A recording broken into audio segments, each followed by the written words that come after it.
I'm not sure why I got interrupted there, but we did. So for any x value, whether that's x equals -2, whether that's x equals 4, 1, whatever, for any x value, there's only one y value.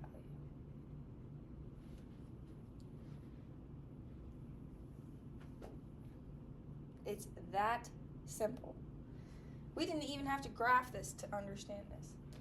All we had to do was we had to look, if x equals 5, was there ever a point where x equaled 5 that y did not equal 4? No. Whenever x equaled 5, y always equaled 4. What about for x equals 4? Was there ever a point where we had some y value that was not equal to 3? No, we only had one corresponding y value. Now, this is a trick question because what they're trying to get you on is they're trying to make you say, oh, there's a 4 and there's a 4 there, so therefore it's not a function. But you have to remember, this says that for any x value, there's only one corresponding y value. What it does not say is that for any y value, there's only one x value. No. So what that means is that here we have y equals 4. We also have a y equals 4 here. We're allowed to have more than one x value. It's perfectly legal. Let's just look over here. X equals 5, x equals -2. That's okay. Okay? It has nothing to do if you can have the same y value for, I mean, here's an example of a very basic function. Let's say that this is y equals 10. Is y equals 10 a function? And yes, it is. It's because all it says is that for any x value forever in both directions, you always have y equals 10. What would not be a function is if you said, here is x equals 10, is x equals 10 a function? Well, no. X equals 10 says that for any y value, all y values, negative and positive, our function always is equal to 10.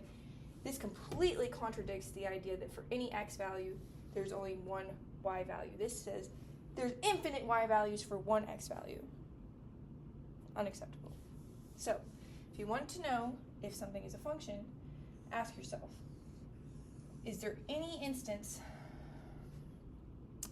where I have a given x value, like x equals 10, for example, that has more than one y value? And if that really doesn't settle it for you, if you really can't visualize that, then simply graph it, like we did here, and do the vertical line test. And again, when you do the vertical line test, all you're asking yourself is, when I draw a vertical line through my function, is there ever a point where it passes through my function more than once? And as you can see, for this one, the answer is no, it doesn't. Here is an example, real fast, of a function, or of something that is not a function. And that would be if you had a circle here. Why is this not a function? Why is this not a function? Because if I draw